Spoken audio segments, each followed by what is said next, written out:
Oh my God. Hey everybody, I'm back. I'm back from Australia. Welcome back to the Clean Hamster podcast.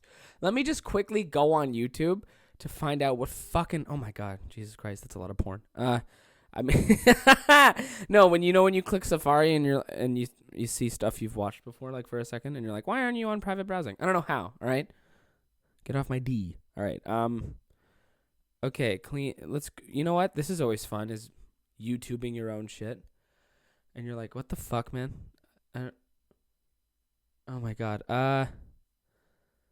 Okay, so clean hammy potty. Wow, isn't that crazy? Wow, 4,000 subscribers. That's insane. But how the fuck does he do it? Okay. All right, guys, this is episode 159 of the Clean Hamster podcast, and I'm really happy to be back. Guess what? You see that poster right there? Bang. That's Jacob Curtis and I's Australia poster. We did a tour down under. We were in Australia, and we were in New Zealand, and we took 12 planes in 15 days. And I'm very happy to be back. I'm jet lagged as hell. I'm very hungry. I don't know what it is about my appetite when I can't sleep, but gosh, do I get up and start eating. I'm really happy to be back. On April 15th, we embarked on our journey. We flew from Toronto to Vancouver, and then Vancouver to Brisbane, and then Brisbane to Perth. I don't know why we did it that way, even though the tour ended pretty much near Brisbane. Whatever. It was annoying, but I can't bellyache too much about it because I just got to do stand-up comedy with my best friends in Australia and in Perth. Like, that was a job of mine. Like, that's a tour that I got to be a part of, and I couldn't be more thankful and grateful because it's all because of Curtis. And sure, maybe my own abilities a little bit. I might be pretty funny, but most of it is thank you, Curtis, for every single opportunity you've ever given me. Because once I know I've said this to his face before, but I'm going to say it to this camera alone in this small room. Here's the thing. When called upon, I serve. If anyone ever wants me to do a show, if someone's like, hey, man, clear out your schedule, even though you don't have a schedule because you don't do anything, you want to come on this tour and do some stand-up comedy? Great.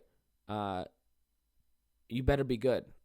Now, no one's ever said that to my face, but I know that that's a part of it. And guess what? I was really good. I was fucking funny. I did my goddamn job. So did Jacob. So did Curtis. And I was very flattered to see all the comments and stuff like on posts and whatnot and the tweets that were at me, like about how, I was so fucking flattered to see comments like, I wish your set was longer. I thought it was long enough. I hope to add to it, but I will add to it because guess what? Jacob and I are going on our own tour. I'm going to there's an ad for that at the beginning of this, but Jacob and I are on our own goddamn tour. It starts in May. It starts like May 15th, May 18th, sorry, 15th, Jesus, and all the way to the 27th, and it's Canada. So if any Canadian people here want to come see us, you can, because we're playing all rec rooms across this country. I can't fucking wait, man. Sorry, my heart's beating really fast because I haven't slept properly in forever, and I just want everyone to know that I'm super happy to be back. I'm sorry there's been lack of podcasts, but I was busy performing live shows, and I don't want to say murdering, but I was literally murdering. It's all good. I was very fucking funny, okay? Fuck this modesty bullshit, man. I was really fucking funny, and I had a super duper good time, okay? Because the thing is I wrote down on my whiteboard in 2013 in my student house bedroom, I wrote a Steve Martin quote. Now, Dean's going to get corny for a second, all right? Okay? Mommy purrs and daddy barks, okay? What the fuck does that mean, dude? Shut up. Say the quote. Okay. Mommy meows, daddy barks. Not purrs, meows. Cats are girls and boys are dogs, okay? They are. All men are the same. They're all dogs. They all lick their own dicks. Okay, so here's the thing. I wrote down on my whiteboard in 2013 in my student house bedroom, while I was still in school, while the friendship between Jacob Curtis and I was just beginning and blossoming. We had no idea what was to come. And by that, I mean we had no idea Curtis was going to be super duper famous and rich. And by that, I mean we had just started our long journey of kind of waiting for our one buddy to break. No, we have talent too, though. It's all good. But it's so funny to be like, okay, which one of us is going to make it big? Ride or die. Let's go. Joking, obviously. That's a true, genuine friendship. And I love those guys like crazy. It's just so funny to be like, all right, let's do tours and stuff. Because let's go, Kurt. Attaboy. Way to have YouTube by the balls. Anywho, there was this quote. There was this quote that I wrote. It's a Steve Martin quote. It said, "Be so good they can't ignore you." I always think about that. It's an approach that I've taken in a lot of different lanes in my life. Like, not to be like the loudest guy in the room. Sometimes I often end up being that guy because, gosh, do I ever want attention. But, like, just say, if you have whatever amount of time you get to talk, be memorable. Say something that fucking makes someone's ears burn.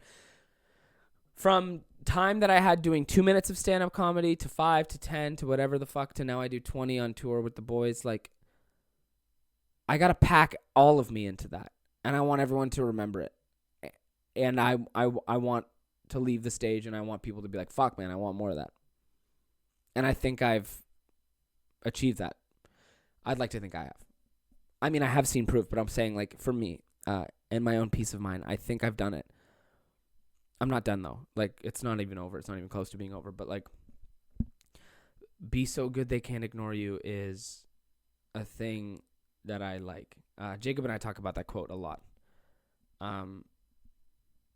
Jacob said that quote to me a couple days ago. And Jacob does this thing where, like, his brain's fucked up because he had cancer. So I'll chalk it up to that. But Jacob does this thing sometimes where he'll, like, quote me. Sorry, not me. I'm not saying that that's my quote. But, like, he'll do something that I've done. Or he'll, like, do something that, like, I showed him. Like, a long time ago. And I'm not talking shit about Jacob. It's just so chill. But, like, one time he, like, told me a childhood story, and I think I've mentioned this before. Like, for example, like, one time he told me a childhood story, and I was like, that happened to me. I told you that about me. And he was like, what? No, that happened to me. And I was like, I didn't want to, like, argue with him because, like, there's no way he was going to be like, oh, you're right, that happened to you. Sorry, I made that. Like, there's just, you're already too deep in it. So he had to double down and be like, no, that was my thing. Like, that's happened like 3 or 4 times. Like, he's brought up a story for something that happened to me, and he's like, yeah, one time I did. And I was like, and that, like, there is parallel thinking. I get that. And when you spend so much time with someone, your stories become their stories. I totally understand it. I'm not calling him out or anything. But, like, he mentioned that quote to me not too long ago. And he was like, yeah, man, that's all I think every time I do something now. Like, and I was like, yeah, that's okay. Like, I wasn't going to be like, well, it's my thing. It's all good. But, like, I was like, yep, yeah, I love that quote. Steve Martin. He was like, yeah. And I was like, yeah, it was on my whiteboard in my room that you've been in so many times, like 12 years ago. But, like, you can't be petty in that moment. Like, we weren't talking about anything other than inspiring ourselves and hyping ourselves up for, like, the incredible jobs that we get to do when it comes to comedy. So you can't be like, yeah, man, you took that from me. Like, you can't do that. You're like, man, exactly. You got to keep that same energy, brother. It's all love. Like, you got to do that. You can't ruin the moment by being petty and being like, that's actually my thing, man. So it's just really funny sometimes because, like, I gotta remember the childhood story. It was something that, like, it's not even, I'm not even exaggerating. It happened to me. Like, there was characters in the story. Like, one of them was my dad and one of them was my brother. And Jacob was like, yeah, one time my dad did this and then my sister said this and then this happened to me. And I was like, that happened to me, man. What are you doing? Like, and he was like, no, that happened to my, and I was just like, okay, dude, okay. And he's like, "What, you don't fucking believe me?" I was like, "It doesn't actually matter at all." But like, that happened to me. Like, it's just really weird when that happens. It's so fucking funny. Anywho, it's good to be back on the podcast, I guess. Go Knicks. Here's the thing about the New York Knicks. When they're in the playoffs, it's cool. The NBA is cool because New York is such a cool town and it is such a basketball city. Whenever the Raptors don't make the playoffs, I'm like, okay, like, then I'll be a Knicks fan because it's, I don't know. Those are just two cities that I feel comfortable in, and I like them. I'm a city boy. So, anyway, back to Australia. 12 planes in 15 days, man. It's a fucking blur. Me, Jacob, Curtis, Jenna, Will, our tour manager, Andrew, our merch guy. Wonderful crew. We got to see quokkas at Rottnest Island. That was cool. But, oh, there's a but, huh, Dean? Listen, I didn't want to be that much of a tourist, but once you're thrown into a group dynamic, you don't really want to be a stick in the mud. And I'm sure if the squad was all here right now, they'd be, "Oh, don't worry, Dean, you were a stick in the mud. We just put up with you because you can be a pissy little cunt sometimes." As can we. Like, everyone, you know what I mean? You know, when you've just been on planes and you've been around the same crew for fucking 12 planes in 15 days. What do you guys think? You guys think people had moments where they were a little fucking, you know, quick to be snippy? Of course, it's human nature. You know what I mean? I've toured with my friends until we've hated each other. But that's when we go into our own rooms or whatever, or own ends of the bus, something, and just, whatever, decompress. It happens. That's natural. But every day off that we had, which was not too many, like, there's this urgency to pack a bunch of stuff into it. Like tourist wise, right? Because you're like, oh, I'm in a country I'll probably never be in again. I want to fucking grasp this. I'm mad at myself that I don't feel that way. I was in Australia, which is a gorgeous country, and New Zealand, gorgeous country. Yeah, don't get me wrong. Like, I'll wake up, I'll go for a walk, right? Like, I'll walk around. I'll just get the feel, like, I'll feel around the vibe of the neighborhood that's surrounding the hotel that we're in. I love doing that. Just going to a coffee shop by myself, listening to music, just checking shit out. But, like, then I'm speaking personally. I was so, like, focused on the shows. Like, I wanted to just be like, sure, let's do shows and then let's reward ourselves. Maybe we'll go out tonight. We'll go to a bar. Maybe we'll meet some fans. That'll be great. Stuff like that. But, like, I don't know. I've never been a tourist. I've never been the kind of person that's like, we should go see this. Or, like, Jenna and Curtis went to go see, like, koalas and stuff one day. And, like, I thought I would want to, but then, like, once the opportunity was in front of me, I was like, nah. Like, I just was like, nah, I don't know, man. I'll Google them. Like, I don't, and that's just me, and that might come off as like annoying and, like, you know, like I said, stick in the mud fucking behavior, but I was like, nah, man, let's just fucking walk till we're tired, get something to eat, and then go to bed because we're here for work. That's what my mindset was. And then when the work's done, sure, let's let loose, let's go out, let's get some drinks, something like that. I don't know, like, I just have a tough time being a tourist. You know what I mean? I did enjoy seeing the quokkas and walking around, like, the island, but only until we started playing mini putt there. Like, there was, like, a mini putt course, and I was like, okay, I can get behind this. Like, I don't know. I guess I'm kind of a douchebag. I don't know. I'm kind of, like, not the ideal person you'd want to travel with, maybe. But I don't know, like, God, I could never go backpacking in some shit. Like, I couldn't. But I don't know, like, maybe it's the mindset that I had. I was like, I'm here for work, and this is a really great opportunity. Like, I'm not saying, like, fuck it, I'm not here to be a tourist. Like, when I had the time, I did stuff with the group because, like, that's what, you know, it's the group. You don't want to be the one guy left out. Like, you know, you get crazy FOMO, and you're like, fuck, I kind of seem like a dick right now for not going. So you go, and you might end up having fun, or no matter what, you'll just appreciate the company. So that's, during the days off on the tour, I was like, okay, no, don't be like, well, I want to stay. Like, fucking go have fun. All right, try your best. Try something new. Step out of your comfort zone a little bit, and I did. I felt good about it, but still, I'm like, nah, like this is a work trip. Like, this ain't my vacation, man. I'm really lucky to be here. Like, this is fucking crazy.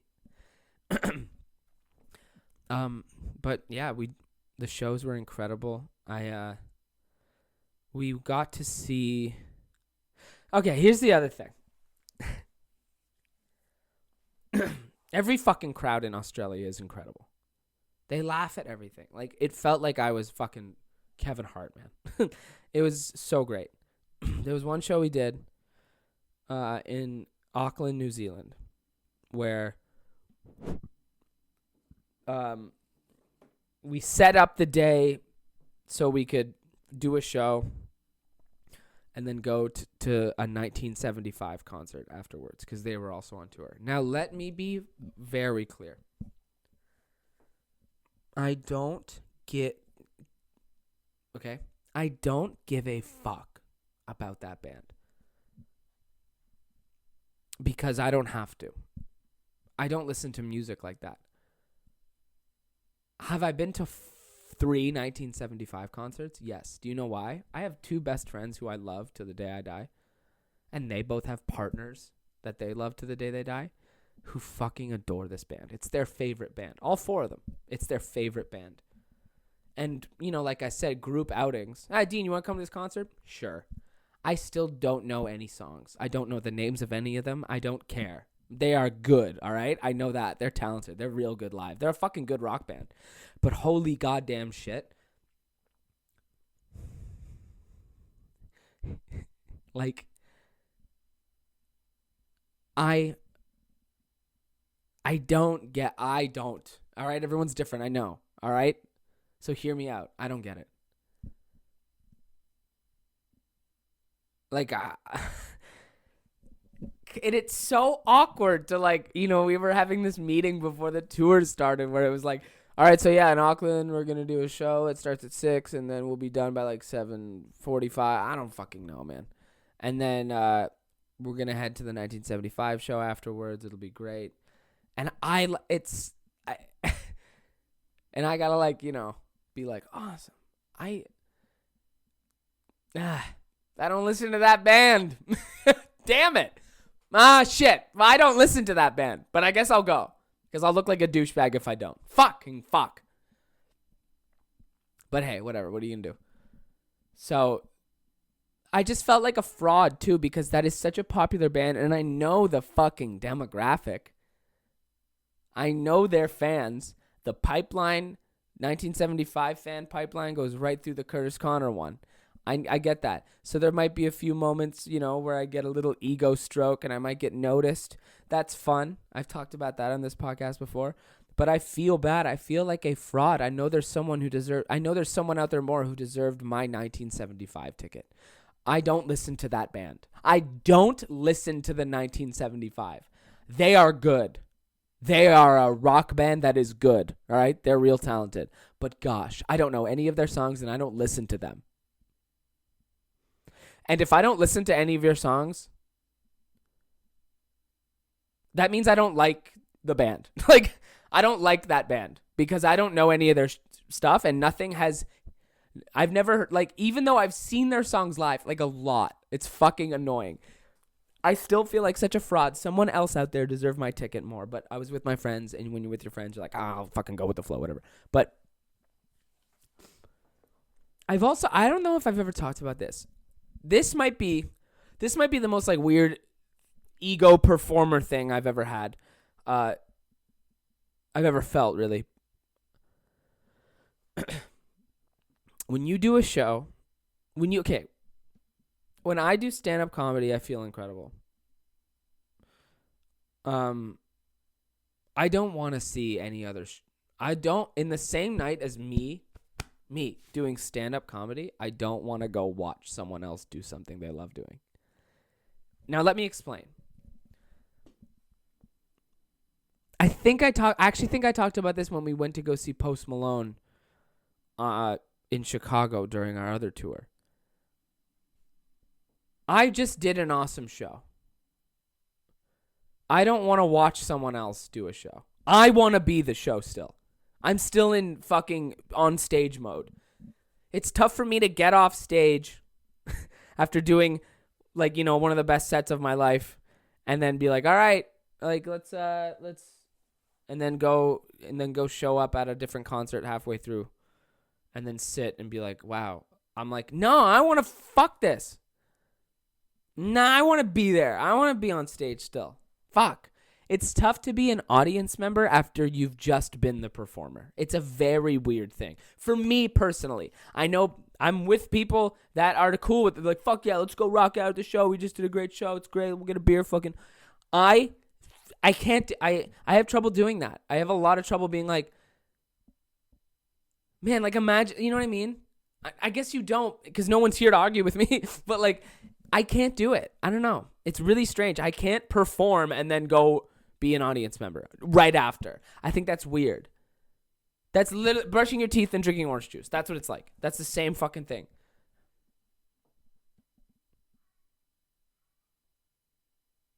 My cat's meowing. Meow? What? I don't know. Whatever. I guess Mia gets it, but like, I don't know. I have such weird little things. It's tough. It's tough being me. I don't really understand myself sometimes. But like I said, they're really good at what they do. And we're really good at what we do. We're really good at stand-up comedy. But it's just tough to do a show and then go watch another show. Yeah, it's weird. I don't know. There's just something about that. Like those two things crashed up against each other that's so strange.